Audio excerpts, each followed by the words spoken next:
സാറേ, കഴിഞ്ഞ 2 ബജറ്റ് മാത്രം എടുത്താൽ എന്താണ് അതുകൊണ്ട് ഈ നാട്ടുകാർക്കുള്ള പ്രയോജനം? അല്ലെ, ഈ ബജറ്റിലൂടെ എന്താണ് ഈ സർക്കാർ ലക്ഷ്യമിടുന്നത്? എന്തെങ്കിലും ഒരു ഭാവിയെക്കുറിച്ചുള്ള ഒരു കാഴ്ചപ്പാട് ഈ സർക്കാരിനുണ്ടെന്ന് പൊതുജനങ്ങൾക്ക് തോന്നുമോ? എന്ന് ചോദിച്ചു കഴിഞ്ഞാൽ അതിനകത്തുണ്ടെങ്കിലല്ലേ തോന്നാൻ പറ്റുള്ളൂ അല്ലേ? ശരിക്കും ബജറ്റ് ഒരു ടൂളായിട്ട് ഉപയോഗിക്കേണ്ട ഒരു സംഗതിയാണ്. ഒരു രാജ്യത്തിനെ എങ്ങനെ കൊണ്ടുപോകണം, രാജ്യത്തിൻ്റെ മാത്രമല്ല ആ ബജറ്റിനകത്തുള്ള ഫോക്കസ് എന്താണെന്നുള്ളത് ജനങ്ങൾക്ക് മനസ്സിലാവണം, മാധ്യമങ്ങൾക്ക് മനസ്സിലാവണം.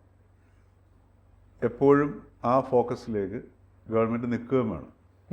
എങ്കിൽ മാത്രമാണ് ഒരു ജനത ഒന്നിച്ച് ഒരേ ലക്ഷ്യത്തിലേക്ക് ചിന്തിച്ച് ആ ലക്ഷ്യത്തിലേക്ക് പോകാൻ പറ്റുള്ളൂ. അപ്പോൾ ആ രീതിയിലേക്ക് രാഷ്ട്രീയമായിട്ടും സാമ്പത്തികമായിട്ടും സാമൂഹികമായിട്ടും ഒക്കെ നിയന്ത്രിക്കാൻ ശേഷിയുള്ളൊരു ടൂളായിട്ടാണ് ബജറ്റ് ഉപയോഗിക്കേണ്ടത്. പക്ഷേ ഇവിടെ നമ്മുടെ ബജറ്റ് എടുത്ത് നോക്കിക്കഴിഞ്ഞാൽ ആ ബജറ്റിൻ്റെ മുഖ്യ സ്വരം എന്ന് പറയുന്നത് കേന്ദ്രത്തിനെ തെരുവിളിക്കുക, കേന്ദ്രമൊന്നും നിലവിളിക്കുക, കേന്ദ്രമൊന്നും തരുന്നില്ലേ എന്നുള്ള അവസ്ഥ. പിന്നെ 2, ആശങ്കാകുലമായ ഭാവിയെ പുറത്തേക്ക് വയ്ക്കുക. ഇപ്രാവശ്യത്തെ ബജറ്റ് എടുത്ത് നോക്കുക. അതായത് ട്രംപ് വന്നതിന് ശേഷം ആകെ പ്രശ്നമായി ലോകത്ത്. അതിൻ്റെ പ്രത്യാഘാതങ്ങൾ കേരളത്തിൽ സംഭവിക്കും. കേരളത്തിലെ ജനസംഖ്യ വല്ലാണ്ട് വൃദ്ധരുടെ എണ്ണം കൂടുകയും യുവാക്കളുടെ എണ്ണം കുറയുകയും ചെയ്യുന്നു. 16 ആണ് ഇപ്പോഴത്തെ വൃദ്ധരുടേത്. അത് ഏതാനും വർഷങ്ങൾ കഴിയുമ്പോൾ 20% മാറും. അതേപോലെ കുട്ടികളുടെ എണ്ണം, ഒരു വർഷം ഉണ്ടാകുന്ന കുട്ടികളുടെ എണ്ണം 4 ലക്ഷത്തിലേക്ക് മാറുന്നു. അപ്പോൾ യുവാക്കളുടെയും യുവതലമുറയുടെ എണ്ണം കുറയുകയും വൃദ്ധരുടെ എണ്ണം കൂടുകയും ചെയ്യുന്നു. ഇതിനിടയ്ക്ക് ഒരു വിഭാഗം യുവാക്കൾ വിദേശത്തേക്ക് മൈഗ്രേറ്റ് ചെയ്യുന്നു. അതേസമയത്ത് ഇങ്ങോട്ടുള്ള മൈഗ്രേഷൻ, അതായത് ബംഗാളികളും മറ്റ് സംസ്ഥാനങ്ങളിലുള്ളവരുടെ മൈഗ്രേഷൻ കൂടുകയും ചെയ്യുന്നു. ഇത് ട്രംപിൻ്റെ വരവോടുകൂടി പശ്ചാത്തലത്തിൽ ഇത് വളരെയധികം ആശങ്ക ഉണ്ടാക്കുന്നുള്ളതാണ്. അപ്പോൾ അങ്ങനെ എപ്പോഴും പ്രതിസന്ധികളുണ്ടാവുമല്ലോ. അതല്ലെങ്കിൽ ഒരു ഗവൺമെൻറ്റിൻ്റെയോ അതല്ലെങ്കിൽ നമ്മളുടെ മനുഷ്യൻ്റെ ബുദ്ധിയുടെ ആവശ്യമില്ലല്ലോ, മുമ്പോട്ട് പോവുകയല്ലേ വേണ്ട. അപ്പോൾ ഇത് ശരിക്കും പറഞ്ഞാൽ അനുകൂലമായ ഘടകമാണ്. ഉദാഹരണത്തിന് വൃദ്ധരുടെ എണ്ണം കൂടുന്നു. മൈഗ്രൻ്റ് തൊഴിലാളികൾ, അതായത് നമ്മളുടെ ഇപ്പം സാധാരണ ഒന്ന് പറമ്പ് കിളയ്ക്കാൻ പോലും ഒരു മലയാളിയെ കിട്ടത്തില്ല, ഒരു ചുമടെടുക്കാൻ മലയാളിയെ കിട്ടത്തില്ല. ചുമട്ട് തൊഴിലാളി യൂണിയനിലുള്ള കുറച്ച് ആൾക്കാർ ഒഴിച്ചു കഴിഞ്ഞാൽ കെട്ടിട നിർമ്മാണ മേഖലയിൽ കിട്ടത്തില്ല, ഹോട്ടലിൽ കിട്ടുന്നില്ല. അപ്പോൾ ഈ രീതിക്ക് ഉള്ള പണികൾക്കെല്ലാം മാനുവൽ ലേബറിന് ആവശ്യമായിട്ടുള്ള ആൾക്കാരെല്ലാം മൈഗ്രൻ്റ് തൊഴിലാളികൾ അല്ലെങ്കിൽ അന്യദേശ തൊഴിലാളികൾ നമുക്ക് ലഭ്യമാണ്. അതോടൊപ്പം തന്നെ യുവാക്കളുടെ എണ്ണം കുറയുന്നു. അപ്പോൾ ഇനി മാത്രമല്ല, അവർ മൈഗ്രേഷൻ അങ്ങോട്ടുള്ള ഈ അഭ്യസ്തവിദ്യരായ ആൾക്കാരുടെ പോക്ക് മാത്രമേ കാണുന്നുള്ളൂ, തിരിച്ചുവരവ് കാണുന്നില്ല. അതൊരു യാഥാർത്ഥ്യമാണ്. ഇനിയിപ്പം നഴ്സുമാരും അതേപോലുള്ള അപൂർവം ചില മേഖലയിലുള്ള ആൾക്കാർ ഒഴിച്ചു കഴിഞ്ഞാൽ വിദേശത്തേക്കുള്ള ഇവിടെ നിന്നുള്ള ആൾക്കാരുടെ പോക്ക് കുറയും, ഒരു സംശയം വേണ്ട കാര്യത്തിൽ. മാത്രമല്ല പലരും തിരിച്ചു വരും. ഇപ്പോൾ ഈ നമ്മളുടെ നാട്ടിലെ കമ്പനികളിലും IT പ്രൊഫഷണൽസിനെ പല പേരിൽ പിരിച്ചുവിടുന്നതിന് അതിൻ്റെ ഒരു സൂചനയായിട്ട് എടുക്കേണ്ട സംഗതിയാണ്. അപ്പോൾ ഇതെല്ലാം ഉപയോഗിച്ചുകൊണ്ട്, ഈ പുത്തൻ ടെക്നോളജി ഉപയോഗിച്ചുകൊണ്ട്, കേരളത്തിൻ്റെ വിഭവത്തെ ഉപയോഗിച്ചുകൊണ്ട്, മാത്രമല്ല ഈ പ്രായമായിട്ടുള്ള ആൾക്കാർക്ക് വേണ്ടിയിട്ട് അവരെ വീണ്ടും ബിസിനസ് രംഗത്തേക്ക് കൊണ്ടുവരാൻ വേണ്ടിയിട്ട് ചില പദ്ധതികൾ കൊണ്ടുവരുന്നതാണ് പറയുന്നത്. മറിച്ച് ഇവരുടെ അനുഭവശേഷിയെയും പിന്നെ സ്കില്ലിനെയും എങ്ങനെ ഉപയോഗപ്പെടുത്തിക്കൊണ്ട് ഈ പുത്തൻ സാങ്കേതിക വിദ്യ ലഭ്യമായിട്ടുള്ള നല്ല ശേഷിയുള്ള നമ്മുടെ ആൾക്കാരെല്ലാം അതിനകത്ത് നല്ല ശേഷിയുള്ള ആൾക്കാരാണ്, അവരെ ഉപയോഗിച്ചുകൊണ്ട് എങ്ങനെ അത് വിനിയോഗിക്കുകയും അതോടൊപ്പം തന്നെ മൈഗ്രൻ്റ് തൊഴിലാളികളെ യഥേഷ്ടം ലഭ്യമാവുന്ന സ്ഥിതിക്ക് അവരെ ബാക്കിയുള്ള മാനുവൽ ലേബറിനെ എങ്ങനെ ക്രിയാത്മകമായിട്ട് ഉപയോഗിച്ചുകൊണ്ട് കേരളത്തിന് മുന്നോട്ട് കൊണ്ടുപോകാന്നുള്ളത് വരുമ്പോഴത്തേക്കൊരു ശോഭനമായ ഒരു ഭാവി വേണമെങ്കിൽ നമുക്കവിടെ കാണാൻ പറ്റും കേരളത്തിന്. ഒരുപക്ഷെ കേരളത്തിന്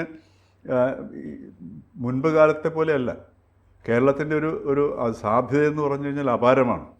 ഉദാഹരണത്തിന് നമ്മുടെ കേരളത്തിൽ 75 ആണെന്ന് തോന്നുന്നു കെൽട്രോൺ സ്റ്റാർട്ട് ചെയ്തത്. അന്ന് ഇലക്ട്രോണിക്സ് എന്നൊക്കെ ഉള്ള കാര്യം കേട്ടുപോലുമില്ല. ആ കെൽട്രോണിൻ്റെ അവസ്ഥ എന്താണ്?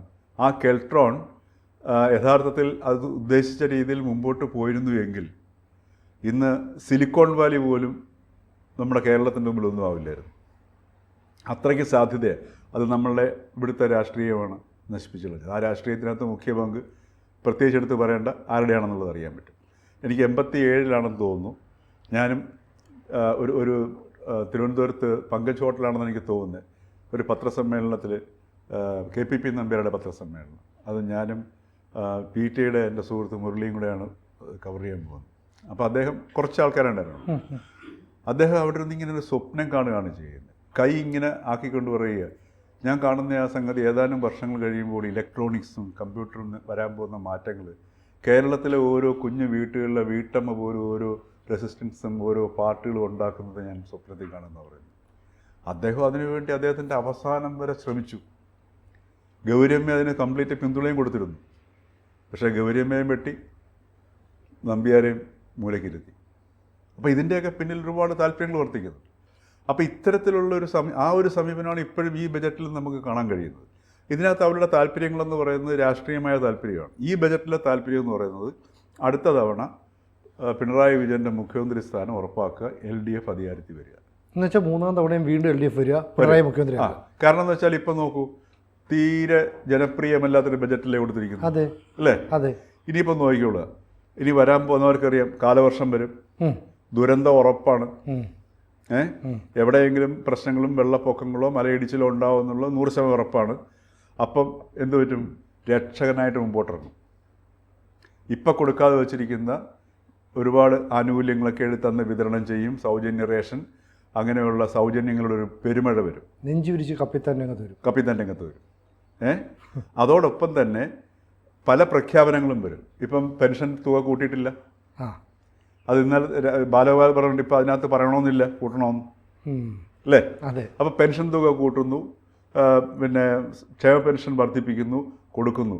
മലയാളിയുടെ ഈ മാനസികാവസ്ഥയെ ഒരു ദാരിദ്ര്യത്തിൻ്റെ മാനസികാവസ്ഥയിലേക്ക് പരിവർത്തനം ചെയ്യുന്നതിൽ ഏറ്റവും മുഖ്യ പങ്ക് വഹിച്ച പ്രസ്ഥാനമാണ് കമ്മ്യൂണിസ്റ്റ് പ്രസ്ഥാനം. കാര്യം ഒന്നും നഷ്ടപ്പെടാനില്ല, കൈവലങ്ങ് മാത്രമേ ഉള്ളൂ എന്ന ഒരു ദാരിദ്ര്യാവസ്ഥയിൽ നിന്നാണ് ഈ പാർട്ടിയുടെ ഇവിടുത്തെ ആരംഭം എന്ന് പറയുന്ന സംഗതി.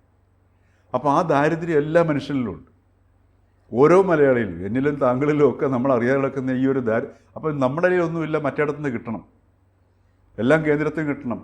ഇപ്പോൾ കാശില്ല, ജനങ്ങളുടെ നിന്ന് പിടിച്ചു വാങ്ങണം. അപ്പോൾ എന്ത് പറ്റും? ഭൂനികുതി 50% വർദ്ധിപ്പിക്കുക. അല്ലാതെ എങ്ങനെ ജനറേറ്റ് ചെയ്യണം, പുതിയ സംരംഭങ്ങൾ എങ്ങനെ കൊണ്ടുവരണം, ആധുനിക സംവിധാനങ്ങൾ എങ്ങനെ പ്രാവർത്തികമാക്കണം, പഴയ വ്യവസായ രീതിയിൽ കൂടെ നമുക്ക് പോകാൻ പറ്റുമോ? ഇങ്ങനെയൊക്കെയുള്ള ഒരുപാട് ആലോചനകൾ വരുമ്പോഴാണ് ഇത് ജനറേറ്റ് ചെയ്യപ്പെടുന്നത്. പക്ഷേ സാറ് പറയുന്ന പോലെ ഇനി അടുത്ത വർഷം കൂടുതൽ പ്രഖ്യാപനങ്ങളൊക്കെ നടത്തണം എന്ന് പറഞ്ഞാൽ കാത്തിരിക്കുന്ന ജനതയ്ക്ക് എന്തോ കൊടുക്കുമെന്ന്. അതായത് US ഡീപ് സ്റ്റേറ്റ് ചെയ്യുന്ന അതല്ലേ, യുദ്ധം നടത്തിയിട്ട് അതെല്ലാം കഴിഞ്ഞിട്ട് പിന്നെ അവർക്ക് എയ്ഡ് കൊടുക്കുന്നു, ഭക്ഷണം കൊടുക്കുന്നു, സാധനം കൊടുക്കുന്നു. അപ്പോൾ കേരളത്തിലെ ബജറ്റിൽ US ഡീപ് സ്റ്റേറ്റ് സ്വാധീനം ചെലുത്തുന്നതാണ് സംശയം കൊണ്ട്. ഈ ക്യാപിറ്റലിസവും കമ്മ്യൂണലിസവും പ്രയോഗിക്കുന്ന ഒരേ വഴിയാണ്. അത് ശ്രദ്ധിച്ച് നോക്കിയിട്ടില്ല? ഇത് രണ്ടും ഒരേ രീതിയാണ് പ്രയോഗിക്കുന്നത്. ഇപ്പോൾ അമേരിക്ക പ്രവർത്തിക്കുന്ന ക്യാപിറ്റലിസം എന്ന് പറഞ്ഞാൽ ഈ എടുത്ത് നോക്കിയാൽ അറിയാം, കമ്മ്യൂണിസ്റ്റുകാർ പ്രവർത്തിക്കുന്ന അതേ പ്രക്രിയ തന്നെയാണ് ഉപയോഗിക്കുന്ന സാധനം. ഇപ്പോൾ ഉദാഹരണത്തിന് കമ്മ്യൂണിസ്റ്റുകാർ ഏറ്റവും ഉപയോഗിക്കുന്ന ഒരു വാക്കാണ് മാനവീയം. ഏറ്റവും കൂടുതൽ കേരളത്തിൽ കൊലപാതകം നടത്തിയിട്ടുള്ള ആരാണ്? CPM അല്ലേ? അതെ. അപ്പോൾ ഇത് അപ്പോൾ അവരെന്താണോ ചെയ്യുന്നത് ഘടകവിരുദ്ധമായ ഒരു മുഖത്തെ പുറത്തേക്ക് അവതരിപ്പിക്കുക. അപ്പോൾ ഈ ബജറ്റ് ഉപയോഗിക്കുന്നത് ഇനി ഒരുപാട് സൗജന്യ പെരുമഴകൾ കാലവർഷക്കെടുതി വരുമ്പോഴും രക്ഷക സ്വഭാവത്തിലും മറ്റേതൊക്കെ വരും. അപ്പോഴത്തേക്ക് ഇമേജ് മാറും, സൗജന്യം കിട്ടുന്നു. പിന്നെ മറ്റൊന്ന്, അതിവിദഗ്ധമായിട്ട് കോൺഗ്രസിനകത്ത് സ്പ്ലിറ്റ് ഉണ്ടാക്കിയിട്ടുണ്ട്. അതായത് സതീശനാണോ മുഖ്യമന്ത്രി, അത് കൃത്യമായിട്ട് ഇത് CPM ഓർക്കസ്ട്രേറ്റ് ചെയ്തതാണ്, ഒരു സംശയം ഉണ്ടാക്കാൻ. അപ്പം ജനങ്ങൾ ചിന്തിക്കുമല്ലോ, ഇവർ തമ്മിലടിക്കാനേ നേരമുള്ളൂ, ഇവർ നേതാക്കൾ. അതല്ല എൻ്റെ സംഗതി. ഇനിയിപ്പോൾ തമ്മിലടി നടന്നുകൊണ്ടിരിക്കും. ഇപ്പം കോൺഗ്രസിൻ്റെ എല്ലാ സതീശനിലാണെങ്കിലും രമേശ് ചെന്നിത്തലയിലാണെങ്കിലും ആരാണ് മുഖ്യമന്ത്രി എന്നുള്ളൊരു സംഗതമുണ്ട്, ജനങ്ങളും ഡിസ്കസ് ചെയ്യുന്നുണ്ട്. ഇത് തെരഞ്ഞെടുപ്പിൻ്റെ സമയത്ത് ഈ സ്ഥാനാർത്ഥി നിർണയത്തിൽ പ്രകടമാവും. അപ്പോൾ ജയിച്ചു വരേണ്ട ആൾക്കാർ, ജയിച്ചു വരേണ്ട യുവാക്കൾ എൻ്റെ കൂടെ നിൽക്കണമെന്ന് പറഞ്ഞിട്ട് തൻ്റെതായ ആൾക്കാരെ തിരികെ കയറ്റാനായിട്ട് സ്വാധീനം ഉപയോഗിച്ച് VD സതീശൻ ശ്രമിക്കും. പ്രതിപക്ഷ നേതാവ് എന്നുള്ള നിലയിൽ അദ്ദേഹം സ്വാഭാവികമായിട്ടും കൂടുതൽ ശ്രമിക്കുകയും അദ്ദേഹത്തിൻ്റെ ചില ട്രാക്ക് റെക്കോർഡുകൾ കാണിക്കുകയും അത് ചിലപ്പോൾ സാധ്യമാകും. രമേശ് ചെന്നിത്തലയും അദ്ദേഹത്തോടൊപ്പം നിൽക്കുന്ന ഈ പിന്നെ എന്താ പറയുക, കുറച്ച് VD സതീശനിൽ നിന്ന് അകന്നു നിൽക്കുന്ന, അല്ലെങ്കിൽ അദ്ദേഹത്തിൻ്റെ പ്രവർത്തനത്തോട് യോജിക്കാത്ത പഴയ ആൾക്കാരും രമേശിനോട് ചേരും. അതപ്പം സ്ഥാനാർത്ഥി നിർണയത്തിൽ തന്നെ ഭയങ്കര അടിയുണ്ടാവും. ഈ അടി തെരഞ്ഞെടുപ്പിൽ പ്രഖ്യാപിക്കും. അപ്പോൾ സ്വാഭാവികമായിട്ടും രമേശിൻ്റെ ജയിച്ചു വരാൻ സാധ്യതയുള്ള ആൾക്കാരെ തോൽപ്പിക്കുക എന്നുള്ളത് മറ്റു ഗ്രൂപ്പിൻ്റെയും വി ഡി സതീശൻ്റെ തെരഞ്ഞെടുപ്പ് വരുമ്പോഴത്തേക്ക് പാർലമെൻ്ററി പാർട്ടിയിലുള്ള ഭൂരിപക്ഷം കുറയ്ക്കുക എന്നുള്ളത് രമേശ് ചെന്നിത്തലയുടെ ഭാഗത്തുള്ളവരുടെയും താല്പര്യമായിട്ട് മാറും. പിന്നെ ബൂത്ത് തലത്തിലാണെങ്കിൽ യാതൊരു പ്രവൃത്തിയുമില്ല നടക്കുന്ന സംഗതിയാണ്. അതേസമയത്ത് കമ്മ്യൂണിസ്റ്റ് പാർട്ടി മാർക്സിസ്റ്റ് പാർട്ടിയുടെയോ ഈ പാർട്ടി സമ്മേളനം കാണണം. ഈ പാർട്ടി സമ്മേളനത്തിൻ്റെയൊക്കെ ഒരു പ്രവർത്തന രീതിയുടെ ഒരു 10,000-1 മികവ് ഭരണത്തെ കാണിച്ചിരുന്നെങ്കിൽ കേരളം എന്താകുമായിരുന്നു? എണ്ണയിട്ടന്ത്രം പോലെയാണ് താഴേക്കിടയിൽ ചലിക്കുന്നത്. അപ്പോൾ അതിനകത്ത് താഴേക്കിടയിൽ വരെ ഇവരുടെ ഈ പാർട്ടിയുടെ സംവിധാനം വളരെ ശക്തമാണ്. അത് അതേപോലെ പ്രവർത്തിക്കുന്നു. അതിനടുത്ത് പിന്നെ BJPയുടെ രംഗപ്രവേശം, ഈഴവ വോട്ടിലെ ഗണ്യമായ മാറ്റം, ഇതെല്ലാം വരുമ്പം 100% ഉറപ്പില്ല അടുത്ത പ്രാവശ്യം പിണറായി വിജയൻ തന്നെ വരും മുഖ്യമന്ത്രി. അപ്പോൾ അതിന് വേണ്ടിയിട്ട് പൈസ വേണ്ടി വരും. അപ്പോൾ കേരള സർക്കാരിന് വേണ്ടി ഫണ്ട് ഇറക്കാൻ ഇനി ജോർജ് സോറസ് വരും. അത് ഫണ്ടിനൊന്നും യാതൊരു ക്ഷാമവും ഉണ്ടാവില്ല. തെരഞ്ഞെടുപ്പ് പ്രചരണം രംഗം നോക്കുക, മനസ്സിലായില്ലേ? അപ്പോൾ അതിനുള്ളൊരു കൃത്യമായ ബജറ്റാണ്. ഈ ബജറ്റിൻ്റെ അത് മുഖം നോക്കിയാൽ മനസ്സിലാവും. നമുക്ക് ചിരി ഒരു സാധനം കണ്ടു കഴിഞ്ഞാൽ അതാണ് ഈ ബജറ്റ് സൂചിപ്പിക്കുന്നത്. അതായത് അടുത്ത പ്രാവശ്യം 3ാം തവണയും പിണറായി വിജയനെ ഉറപ്പാക്കാൻ വേണ്ടിയിട്ടുള്ളൊരു ബജറ്റാണ് സാധനം. നമ്മൾ ചിന്തിക്കുന്ന പോലെ അല്ല കാര്യങ്ങൾ. തീർച്ചയായിട്ടും. കാരണം ഇതിനൊക്കെ വളരെ വിദഗ്ധനാണ് CPM. തങ്ങളുടെ പാർട്ടിയെ നിലനിർത്താനും പാർട്ടിയുടെ ലക്ഷ്യങ്ങൾ, പാർട്ടിയുടെ വഹിക്കുന്ന സ്ഥാനങ്ങളെ പിടിച്ചു നിർത്താനും ഒക്കെ അവർ ആസൂത്രണം ചെയ്യുന്ന ഒരു പരിപാടികളുണ്ട്. അതൊക്കെ അതിഭീകരമാണ്. അതിന് വെല്ലാൻ ആർക്കും പറ്റത്തില്ല. ഒറ്റ കാര്യം ആലോചിച്ച് നോക്കുക. CPM എന്ന് പറയുന്ന രാഷ്ട്രീയ കക്ഷിയുടെ താല്പര്യം ഈ സംസ്ഥാനത്തിൻ്റെ മുന്നോട്ടുള്ള ഗതിയാണോ തങ്ങളുടെ പാർട്ടിയുടെ നിലനിൽപ്പും വളർച്ചയുമാണ്? സ്വാഭാവികമായിട്ടും പാർട്ടിയുടെ വളർച്ചയ്ക്ക് വേണ്ടിയിട്ടല്ലേ ഇത്രയും വലിയ ഫണ്ട് പിരിക്കുന്ന, അല്ലെങ്കിൽ ഇത്രയും ആസ്തിയുള്ളൊരു പാർട്ടി വരെ ഉണ്ട്. അതാണ് ആലോചിച്ചുകൊണ്ട്. അപ്പോൾ അതാണ് അവരുടെ ലക്ഷ്യം. ആ ലക്ഷ്യത്തിലേക്ക് അവരെത്തിച്ചേരാൻ വളരെ വിദഗ്ധരുമാണ്. അപ്പോൾ സാധാരണക്കാരായ വോട്ട് ചെയ്ത മലയാളികളെ മുഴുവൻ ബജറ്റിൻ്റെ പേര് പറഞ്ഞ് സർക്കാർ പറ്റിച്ചു, അങ്ങനെയാണ് പറഞ്ഞു നിർത്തുക?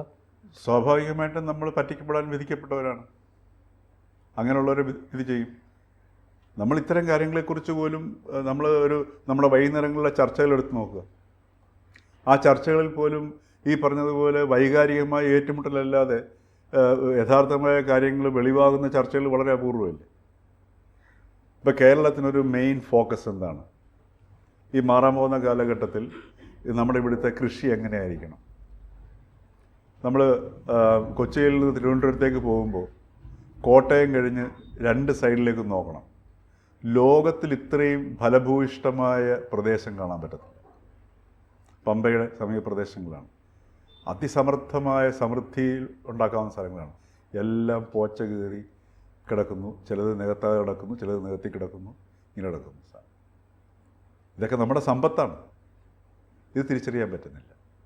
അപ്പോൾ ഒരു ഫോക്കസിൽ അവരുടെ ഫോക്കസ് കൃത്യമാണ്. പാർട്ടി സ്ഥാനങ്ങൾ, അധികാരം, ആ ഒരു വളരെ ചെറിയൊരു ഇതിനകത്ത് നമ്മൾ എന്തിലാണോ ശ്രദ്ധിക്കുന്നത് അത് മാത്രമേ വിജയിക്കത്തുള്ളൂ.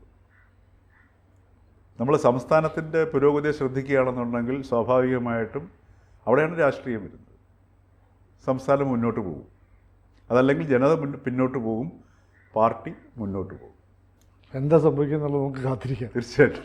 കൂടുതൽ വാർത്തകളും വിശേഷങ്ങളും നിങ്ങളിലേക്ക് എത്താൻ ABC മലയാളം സബ്സ്ക്രൈബ് ചെയ്യുക, ബെൽ ബട്ടണും അമർത്തുക.